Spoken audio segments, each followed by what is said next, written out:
ഇസ്രായേലിൻ്റെത് ഇപ്പോൾ ജീവൻ മരണ പോരാട്ടമാണ്. ഇസ്രായേൽ എന്ന് പറയുന്ന രാജ്യം ഭൂപടത്തിൽ നിലനിൽക്കണമോ വേണ്ടയോ എന്ന് തീരുമാനിക്കുന്ന ഒരു യുദ്ധ മുനമ്പിലാണ് യഥാർത്ഥത്തിൽ അവരിപ്പോൾ ഉള്ളത് എന്ന് നമുക്ക് മനസ്സിലാക്കാൻ വേണ്ടി പറ്റും. എന്താണ് ഇങ്ങനെ പറയാനുള്ള കാരണം എന്നതിനെ കുറിച്ചാണ് ഇന്നത്തെ വീഡിയോയിൽ നമ്മൾ ചർച്ച ചെയ്യുന്നത്. നിലനിൽപ്പ് തീർച്ചയായിട്ടും ഏതൊരു രാജ്യത്തിന്റെയും വ്യക്തിക്കും അത്യാവശ്യമായിട്ട് വേണ്ട കാര്യമാണ്.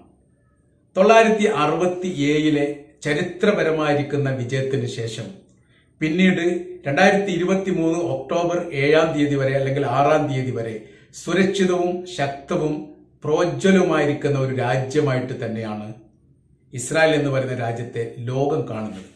അല്ലെങ്കിൽ അത്തരം രീതിയിൽ കാണിക്കാൻ വേണ്ടി ഇസ്രായേൽ എന്ന് പറയുന്ന രാജ്യത്തിന് സാധിച്ചത്.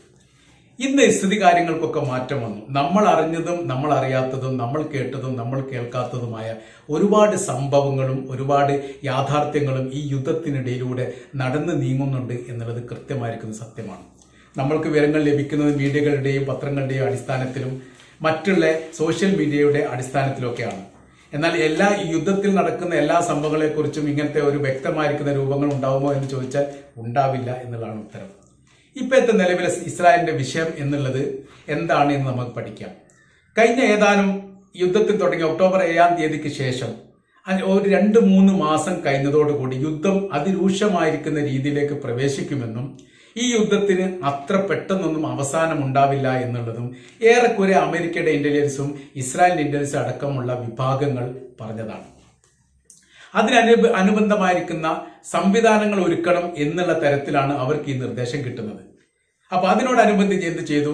ഗസയിലുള്ള യുദ്ധത്തിനപ്പുറമായ രീതിയിൽ രൂക്ഷമായിരിക്കുന്ന ഒരു യുദ്ധം ലെബനാനുമായിട്ട് നടക്കാൻ സാധ്യതയുണ്ട്. അതോടൊപ്പം തന്നെ ഹൂത്തികളുമായിട്ട് നടക്കാൻ സാധ്യതയുണ്ട് എന്നുള്ള വിവരം അവർക്ക് അറിഞ്ഞതിന്റെ അടിസ്ഥാനത്തിൽ ലെബനാന്റെ സിറിയയുടെയും അതിർത്തിയിൽ നിന്ന് ഏകദേശം 60,000-നും 70,000-നും ഇടയിലുള്ള ഇസ്രായേലിയരെ അവിടുന്ന് കുടിയൊഴിപ്പിച്ചുകൊണ്ട് മധ്യ ഇസ്രായേലിന്റെ ഭാഗത്തോ മറ്റെവിടെയോ അവർക്ക് സുരക്ഷിതമായിരിക്കുന്ന സംവിധാന കാര്യങ്ങൾ ഇസ്രായേൽ ഗവൺമെന്റ് ചെയ്തു കൊടുത്തു. ഇത് ഒരർത്ഥത്തിൽ മണ്ടത്തരമായി പോയി എന്ന് ഇസ്രായേൽ ഗവൺമെന്റ് മനസ്സിലാക്കുന്നു. അതിന്റെ കാര്യം എന്ന് പറഞ്ഞാൽ ഈ അതിർത്തി പ്രദേശത്തു നിന്ന് കുടിയൊഴിപ്പിക്കുക എന്ന് പറഞ്ഞാൽ ഈ അതിർത്തി പ്രദേശങ്ങൾ 967 അറബ് ഇസ്രായേൽ യുദ്ധത്തോടനുബന്ധിച്ച് സിറിയയുടെയും ലെബനാന്റെയും ഭൂപ്രദേശത്തിൽ നിന്ന് പിടിച്ചെടുത്തതാണ്. ആ പിടിച്ചെടുത്ത ഭാഗങ്ങളിൽ ഇസ്രായേലിയരെ സുരക്ഷിതമായ രീതിയിൽ താമസിപ്പിക്കാൻ വേണ്ടി തങ്ങൾക്ക് സാധിക്കുകയില്ല എന്ന് തെളിയിച്ചതാണ് യഥാർത്ഥത്തിൽ ഇസ്രായേൽ ഗവൺമെന്റ് വലിയ നാണക്കേട് ഉണ്ടാക്കിയത്. അവരുടെ ഭൂപ്രദേശത്ത് നിന്ന് അവരുടെ പൗരന്മാർക്ക് സുരക്ഷിതം നൽകാൻ പറ്റാത്ത ഒരു സർക്കാരിന് തുടരാൻ സാധിക്കുകയില്ല എന്നുള്ള അഭിപ്രായം പോലും ഈ വിഷയവുമായിട്ട് ബന്ധപ്പെട്ട് പുറത്തു വന്നു. അതോടനുബന്ധിച്ച് ഇസ്രായേൽ ഗവൺമെന്റ് ഒരു തീരുമാനമെടുത്തു.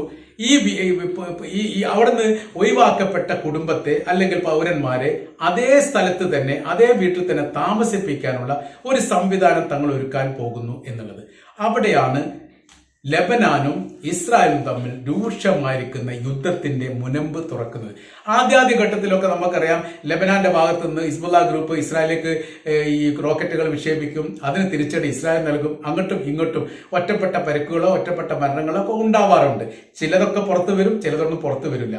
രഹസ്യമായിരിക്കുന്ന ഇസ്രായേലിന്റെ സൈനികപരമായിരിക്കുന്ന പല രഹസ്യ സംവിധാനങ്ങളും തങ്ങൾക്ക് ലഭ്യമായിരിക്കുന്നു എന്ന് ഹിസ്ബുള്ള ഗ്രൂപ്പ് പറയും. അത് സോഷ്യൽ മീഡിയയിൽ പ്രചരിപ്പിച്ചതുമായിട്ട് ബന്ധപ്പെട്ട് പിന്നെ രൂക്ഷമായിരിക്കുന്ന പോരാട്ടങ്ങളും അതിനോടനുബന്ധിച്ചൊക്കെ ഉണ്ടാകുന്നത് നമ്മൾ കാണുന്നതാണ്.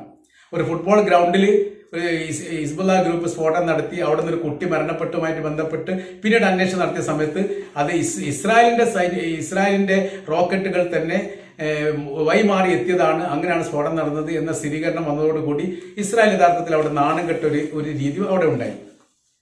അപ്പൊ ഇവിടുത്തെ വിഷയം എന്ന് പറഞ്ഞത് 967 പിടിച്ചെടുത്ത ഭൂപ്രദേശങ്ങൾ മുഴുവനും തങ്ങളുടേതായിരിക്കുന്ന ദേശത്തോടൊപ്പം ചേർത്ത് വെക്കുക തന്നെ ചെയ്യും എന്ന് ലെബനാന്റെ ഭാഗത്തുനിന്ന് ഹിസ്ബുള്ള ഗ്രൂപ്പ് പറഞ്ഞു എന്നതാണ് ഇവരെ ഏറ്റവും കൂടുതൽ പ്രയാസപ്പെടുത്തിയിരിക്കുന്നത്. അതിന്റെ കാര്യം എന്ന് പറഞ്ഞാൽ ഇസ്രായേൽ എന്ന് പറയുന്ന രാജ്യത്തിന്റെ ഭൂപ്രദേശം യുദ്ധം കഴിഞ്ഞ് പിടിച്ചെടുത്താൽ തീർച്ചയായിട്ടും അവിടേതാണ് ഭൂപ്രദേശം. അത് തിരിച്ചു കൊടുക്കേണ്ട ഒരു അവസ്ഥ ഉണ്ടാകുമ്പോൾ ഇസ്രായേലിന്റെ നിലനിൽപ്പിനെ സാരമായിട്ട് അത് ബാധിക്കും. ഹിസ്ബുള്ള ഗ്രൂപ്പ് ഈ വിഷയമായിട്ട് ബന്ധപ്പെട്ട് പറഞ്ഞത് 967 ശേഷം പല രീതിയിലും പല ഘട്ടങ്ങളിലും തങ്ങൾ ഇസ്രായേൽ സൈന്യത്തിന് നേരെ മുഖാമുഖം ഏറ്റുമുട്ടൽ നടത്തുകയും ചില പ്രദേശങ്ങൾ ഞങ്ങൾക്ക് പിടിച്ചെടുക്കാൻ സാധിച്ചു എന്നുള്ളതും അതോടൊപ്പം തന്നെ ചില പ്രദേശത്ത് നിന്ന് ഇസ്രായേൽ സൈനികർ തിരിഞ്ഞോടിയ സംഭവം ഉണ്ടായിട്ടുണ്ട്. ശക്തമായിരിക്കുന്ന യുദ്ധം വീണ്ടും ആവർത്തിച്ചു കൊണ്ടിരുന്നാൽ ഒരിക്കലും ഇസ്രായേൽ സൈന്യത്തിന് പിടിച്ചു നിൽക്കാൻ സാധിക്കുകയില്ല എന്ന് തങ്ങളുടെ അനുഭവത്തിൽ തങ്ങൾക്ക് മനസ്സിലായിട്ടുണ്ട് എന്നതിനാലാണ് യുദ്ധത്തിന് യാതൊരു രീതിയിലും നിയന്ത്രണമില്ലാത്ത രീതിയിൽ ആക്രമിക്കുന്നത് എന്നതാണ് ഈ വിഭാഗം ഹിസ്ബുള്ള ഗ്രൂപ്പിന്റെ വിഭാഗത്തിൽ നിന്ന് പുറത്തു വരുന്ന വിവരങ്ങളൊക്കെ. അപ്പോൾ ഇസ്രായേലിനെ സംബന്ധിച്ചിടത്തോളം അവർക്ക് ഈ മേഖല അവരുടെ ഭൂപ്രദേശത്തിലേക്ക് ആക്കണം അല്ലെങ്കിൽ ആയിട്ടുണ്ട് എന്ന് പറയണമെങ്കിൽ ഇവിടെ നിന്ന് കുടിയൊഴിപ്പിക്കപ്പെട്ടവരെ അവിടെ താമസിപ്പിക്കണം എന്നുള്ളതാണ്. എന്നാൽ ഇതിന് ലബനാൻ പറയുന്ന മറുപടി ഒരിക്കലും അവരെ ആ പ്രദേശത്ത് താമസിപ്പിക്കാൻ വേണ്ടി തങ്ങൾ അനുവദിക്കുകയില്ല. അതുകൊണ്ട് അതിർത്തിയുമായിട്ട് ബന്ധപ്പെട്ട് യുദ്ധം രൂക്ഷമാവാനുള്ള പ്രധാനമായിരിക്കുന്ന കാരണം ഇതാണ് എന്ന് മനസ്സിലാക്കുന്നു. ഇവിടെ ഇസ്രായേൽ ഇതുകൊണ്ട് പ്രയോഗിച്ച തന്ത്രപരമായിരിക്കുന്ന നീക്കം എന്ന് പറഞ്ഞാൽ പേജറുമായിട്ട് ബന്ധപ്പെട്ട വിഷയം 5000-ഓളം പേജറുകൾ അവിടെ വിൽപ്പന നടത്തിയിട്ടുണ്ട് അല്ലെങ്കിൽ കൈമാറ്റം ചെയ്തിട്ടുണ്ട് എന്ന് കണക്കാക്കുന്നു. 3000-ഓളം സ്ഫോടനം നടത്തിയിട്ടുണ്ട് എന്ന് പറയുകയാണെങ്കിലും ഇതിൽ വളരെ എണ്ണത്തിൽ താഴ്ന്നിരിക്കുന്ന പേജറുകൾ അല്ലെങ്കിൽ വാക്കി ടോക്കി മാത്രമേ പൊട്ടിത്തെറിച്ചിട്ടുള്ളൂ. 100 അല്ലെങ്കിൽ 200 അങ്ങനെയാണ് കണക്കാക്കുന്നത്.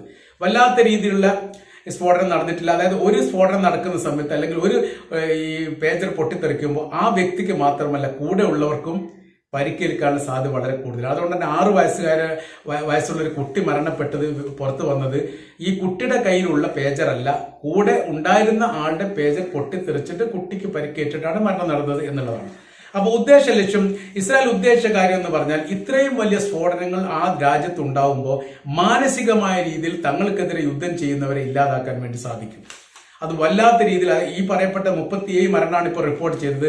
37 പകരം ഒരു 300-400 പേരുടെ മരണമാണ് റിപ്പോർട്ട് ചെയ്തതെങ്കിൽ തീർച്ചയായിട്ടും ആ സൈനിക വിഭാഗത്തിന് ഹിസ്ബുള്ള ഗ്രൂപ്പിന്റെ സൈനിക വിഭാഗത്തിനെതിരെ പോലും ആ രാജ്യത്തിന്റെ അകത്ത് ജനങ്ങൾ തിരിയാനുള്ള സാധ്യതകൾ ഇസ്രായേൽ കണക്ക് കൂട്ടി. അതാണ് ഏറ്റവും വലിയ വിഷയം. എന്നാൽ ആ രൂപത്തിലുള്ള ഒരു അക്രമങ്ങൾ അവിടെ ഉണ്ടായിട്ടില്ല അല്ലെങ്കിൽ അപകടങ്ങൾ ഉണ്ടായിട്ടില്ല എന്നും റിപ്പോർട്ട് ചെയ്യുന്നു. 3000-ഓളം ആളുകൾ പരിക്കേറ്റ ആശുപത്രിയിലാണ് എന്ന് പറയുന്നു. അതിൽ 200-ഓളം ആളുകൾക്ക് ഗുരുതരാവസ്ഥയാണ് എന്നുള്ള തരത്തിലൊക്കെ റിപ്പോർട്ട് പറയുന്നുണ്ട്. അങ്ങനെയാണെങ്കിൽ പോലും 2 ദിവസം കഴിഞ്ഞതിന് ശേഷം വലിയ സീരിയസ് ഉള്ളവർക്ക് മരണ റിപ്പോർട്ട് ഇപ്പോഴും പുറത്തു വന്നിട്ടില്ല എന്നതിനാൽ വലിയ പരിക്കുണ്ടാവാനുള്ള സാധ്യത കുറവായിട്ടാണ് കാണുന്നത്. അങ്ങനെ മാനസികപരമായിരിക്കുന്ന ഒരു വിഷയം ആ രാജ്യത്ത് മുഴുവനും ഉണ്ടാക്കിയ ശേഷം പിന്നീട് വൈമാനിക ആക്രമണം നടത്തി ലക്ഷ്യം തകർക്കുക എന്നുള്ളതായിരുന്നു ഇസ്രായേൽ ഉദ്ദേശിച്ചത്. എന്നാൽ ആദ്യത്തെ ഘട്ടത്തിൽ തന്നെ എന്തുണ്ടായി? ഈ പറയപ്പെട്ട ഉദ്ദേശ രീതിക്കനുസരിച്ചുള്ള അപകടങ്ങൾ ആ ഭാഗത്ത് ഉണ്ടായിട്ടില്ല എന്നുള്ളതും അതോടനുബന്ധിച്ച് തന്നെ ഇസ്രായേൽ സൈന്യത്തിൻ്റെത് എന്ന് പറയുന്ന രീതി ഒരു റിപ്പോർട്ട് പുറത്തു വന്ന് സാധാരണക്കാരെ കൊല്ലുക എന്നുള്ളത് തങ്ങളുടെ ഉദ്ദേശ ലക്ഷ്യമൊന്നുമല്ല. ഇത് തങ്ങൾ ഉദ്ദേശിച്ചത് ഹിസ്ബുള്ള ഗ്രൂപ്പിനെ തന്നെയാണ്. അവരെ ലക്ഷ്യം വെച്ചിട്ടാണ് അക്രമകാര്യങ്ങൾ നടത്തിയത് എന്ന് പറയുന്നു. അത് ഈ പേജർ അക്രമവുമായിട്ട് ബന്ധപ്പെട്ട കാര്യത്തെക്കുറിച്ചുള്ള പരാമർശങ്ങളൊന്നും പറഞ്ഞിട്ടില്ല. അതിപ്പോഴും ഇസ്രായേൽ സ്ഥിരീകരിച്ചിട്ടുള്ള കാര്യവുമല്ല. എന്നാൽ ഇങ്ങനെ ഒരു റിപ്പോർട്ട് പ്രാദേശിക തലത്തിൽ വന്നതായിരിക്കുന്ന ഒരു വിവരങ്ങളൊക്കെ പുറത്തു വന്നിട്ടുണ്ട്. അതിനൊന്നും ഔദ്യോഗികതയില്ല എന്ന് മാത്രം. അപ്പോൾ ഉദ്ദേശ ലക്ഷ്യങ്ങൾ ഇങ്ങനെയാണ്: അതിർത്തി ഭാഗങ്ങൾ സുരക്ഷിതമാക്കാൻ വേണ്ടി ആ ഭാഗങ്ങളിലേക്ക് അക്രമം നടത്തിക്കൊണ്ട് അവരെ ഇല്ലാതാക്കുക. ഈ കാര്യത്തിൽ വേണ്ട രീതിയിലുള്ള ഒരു വിജയം ഉണ്ടാക്കാൻ വേണ്ടി സാധിച്ചിട്ടില്ല. ഇപ്പോഴത്തെ ഏറ്റവും വലിയ വിഷയം എന്ന് പറയുന്നത് ലോകത്തിലെ ഏറ്റവും വലിയ രഹസ്യാന്വേഷണ ഏജൻസികളിൽ ഒന്ന് മൊസാദാണ് ഇസ്രായേലിൻ്റെത്. ലോകത്തിന് അറിയാവുന്നതാണ്. 5 വളരെ പ്രധാനപ്പെട്ട ഏജൻസികളിൽ ഒന്ന് മൊസാദിൻ്റെതാണ്. എന്നാൽ ഈ മൊസാദ് എന്ന് പറയുന്ന സംഘത്തിന്റെ വലിയൊരു പരാജയമാണ് ഒക്ടോബർ 7 നടന്നത് എന്നതിനാൽ അവർക്ക് വലിയ രീതിയിലുള്ള നാണക്കേടും മാനക്കേടും ഇതിനുണ്ടായിട്ടുണ്ട്. ഇസ്രായേൽ എന്ന് പറയുന്ന ഈ രാജ്യം ലോകത്തിലെ ഏക ജൂതരാജ്യം എന്ന് പറയുന്നതും സൈനികപരമായും സാമ്പത്തികപരമായും ബുദ്ധിപരമായ രീതിയിലും ലോകത്തിലെ ഏറ്റവും കിടയറ്റ സംവിധാനങ്ങളാണ്. അയൺ ഡോം എന്ന് പറയുന്ന പ്രതിരോധ സംവിധാനങ്ങളൊക്കെ ഇസ്രായേൽ മാത്രം നിർമ്മിച്ചതാണ്, മറ്റൊരു രാജ്യത്തിന് സഹായമില്ലാതെ. അത്രയ്ക്ക് വലിയ സൈനിക ശക്തിയുള്ള ഈ രാജ്യത്തെ സംബന്ധിച്ചിടത്തോളം ലോകത്തിലെ ഏതൊക്കെ രാജ്യത്തിൽ ഇസ്രായേലിനെതിരെ ആരൊക്കെ തിരിയുന്നുണ്ട് എന്ന് കണ്ടെത്താനും മനസ്സിലാക്കാനും മൊസാദ് എന്ന് പറയുന്ന സംവിധാനം എല്ലാ കാലത്തും ഉപയോഗിച്ചിട്ടുണ്ട്. എന്നാൽ അവരുടെ രാജ്യത്തിന്റെ അകത്തേക്ക് ഗസ എന്ന് പറയുന്ന ഇസ്രായേൽ രാജ്യത്തിന്റെ സൈനിക സംവിധാനത്തിന് നിയന്ത്രണത്തിലുള്ള ഈ പ്രദേശത്ത് നിന്ന് 3000-ഓളം അല്ലെങ്കിൽ 5000-ഓളം റോക്കറ്റുകൾ വിക്ഷേപിച്ചിട്ട് അല്ലെങ്കിൽ വിക്ഷേപിക്കും എന്നുള്ളത് മുൻകൂട്ടി കാണാൻ വേണ്ടി സാധിച്ചിട്ടില്ല എന്നുള്ളിടത്ത് ഇവിടെ മൊസാദിന് വലിയ രീതിയിൽ നാണക്കേടും പരാജയം ഉണ്ടാകുന്നു. ഈ പരാജയവും ഈ നാണക്കേടും ഒഴിവാക്കാൻ വേണ്ടി അവർ പുതിയ തന്ത്രം ഇലക്ട്രോണിക് ഡിവൈസുകൾ ഉപയോഗിച്ചുകൊണ്ട് പേജർ വാക്കി ടോക്കിയൊക്കെ ഉപയോഗിച്ചുകൊണ്ടുള്ള ആക്രമണം നടത്തിയതാണ് എന്ന അഭിപ്രായം ചില രാഷ്ട്രീയ നിരീക്ഷകരൊക്കെ ഈ വിഷയവുമായിട്ട് ബന്ധപ്പെട്ട് അഭിപ്രായപ്പെടുന്നു. അപ്പോൾ അവരുടെ ഒരു അഭിമാനം കാക്കുക, അവരൊരു വെളിച്ചത്ത് കൊണ്ടുവരിക, അവർക്ക് ഇങ്ങനെയൊക്കെ സാധിക്കുമെന്ന് ലോകത്തിന് ബോധ്യപ്പെടുത്തി കൊടുക്കുക എന്നുള്ളതും യഥാർത്ഥത്തിൽ ഇസ്രായേലിനെ സംബന്ധിച്ചിടത്തോളം അനിവാര്യമായിരിക്കുന്ന കാര്യമാണ്. അവർ ഇത്തരം ദുരന്ത കാര്യങ്ങൾ ഉണ്ടായാൽ ഒരിക്കലും അത് അംഗീകരിക്കില്ല എന്നുള്ളത് യാഥാർത്ഥ്യമാണ്. അതിപ്പോ ഈ ഹമാസിന്റെ നേതാവിനെ കൊലപ്പെടുത്തിയത് ഇപ്പോഴും ഇസ്രായേൽ അംഗീകരിച്ചിട്ടില്ല. വാക്ക് ടോക്കിയുമായിട്ട് ബന്ധപ്പെട്ട ദുരന്തം ഇപ്പോൾ ഇസ്രായേൽ അംഗീകരിച്ചിട്ടില്ല. ഇറാന്റെ ആണവ ശാസ്ത്രജ്ഞനായിരിക്കുന്ന പക്തിസാദെ കൊലപ്പെടുത്തിയത് ഇപ്പോഴും ഇസ്രായേൽ അംഗീകരിച്ചിട്ടില്ല. അങ്ങനത്തെ ഒരുപാട് വിഷയകാര്യങ്ങളൊക്കെ ലോകത്തിലെ വ്യത്യസ്ത രാജ്യങ്ങളിലൊക്കെ ഉണ്ടാക്കിയതൊന്നും ഇസ്രായേൽ ഒരു കാലത്തും അംഗീകരിച്ചത്. അത് അവരുടെ രീതിയാണ്, അവരുടെ ശൈലിയാണ്. അപ്പൊ നമ്മൾ പറഞ്ഞു വരുന്ന വിഷയം ലക്ഷ്യം കാണാൻ വേണ്ടി, അതായത് അവരുടെ ഭൂപ്രദേശം അവർക്ക് കൈവിട്ടു പോകുന്നു എന്ന് പറഞ്ഞാൽ അവർക്ക് 1948 സ്വാതന്ത്ര്യ സമരത്തുണ്ടായിരുന്ന ഭൂപ്രദേശത്തേക്ക് ഈ വിഷയങ്ങൾ ഭാവിയിൽ ബാധിക്കാനുള്ള സാധ്യത കൂടി മനസ്സിലാക്കുന്നു. അപ്പൊ അങ്ങനെ വരുന്ന സമയത്ത് ഒരു ജീവൻ മരണ പോരാട്ടം അല്ലെങ്കിൽ നിലനിൽപ്പിന് വേണ്ടിയുള്ള ഒരു പോരാട്ടമാണ് ഇസ്രായേൽ നടത്തുന്നത്. അത് അവരുടെ ലക്ഷ്യമാണ് പ്രാധാന്യം, മാർഗമല്ല എന്നുള്ളത് യാഥാർത്ഥ്യമാണ്. അപ്പൊ ലക്ഷ്യം നേടാൻ വേണ്ടിയിട്ടാണ് ഈ വാക്ക് ടോക്കി പോലെയുള്ള പേജർ പോലെയുള്ള സംവിധാനങ്ങൾ ഉപയോഗിക്കുന്നത്. ലക്ഷ്യത്തിൽ അവർക്ക് വിജയിക്കണം എന്നുള്ള രീതിയിലേക്ക് കാര്യങ്ങൾ പോവുകയാണ്. 1967 നടന്ന അറബ് ഇസ്രായേൽ യുദ്ധം 6 മുസ്ലിം രാജ്യങ്ങളും ഇസ്രായേൽ എന്ന് പറയുന്ന രാജ്യവും ഒറ്റക്ക് നിന്ന് നേരിട്ടിരിക്കുന്ന യുദ്ധം എന്ന് പറഞ്ഞാൽ അവർ മണിക്കൂറുകൾ കൊണ്ട് തന്നെ വിജയമുണ്ടാക്കാൻ സാധിച്ചു. ഇത് 11 മാസമായിട്ടും ഞങ്ങൾ ഏതെങ്കിലും ഒരു രീതിയിൽ വിജയിച്ചിട്ടുണ്ട് എന്ന് ഇസ്രായേൽ ലോകത്തിന് പറയാൻ സാധിക്കാത്ത രീതിയിൽ നാണക്കേട് ഉണ്ടാക്കി എന്ന് പറയുന്നത് വലിയ അപമാനം തന്നെയാണ്. അതിന്റെ കാര്യം എന്ന് പറഞ്ഞാൽ 6 രാജ്യങ്ങളുമായി ഇപ്പോൾ ഇസ്രായേൽ യുദ്ധം ചെയ്യുന്നില്ല. ഇസ്രായേൽ പ്രധാനമായി പലസ്തീനിലെ ഗസ എന്ന് പറയുന്ന പ്രദേശത്തെ ഹമാസ് എന്ന് പറയുന്ന സൈനിക ട്രൂപ്പുമായിട്ടാണ് കാര്യമായിട്ട് യുദ്ധം ചെയ്യുന്നത്.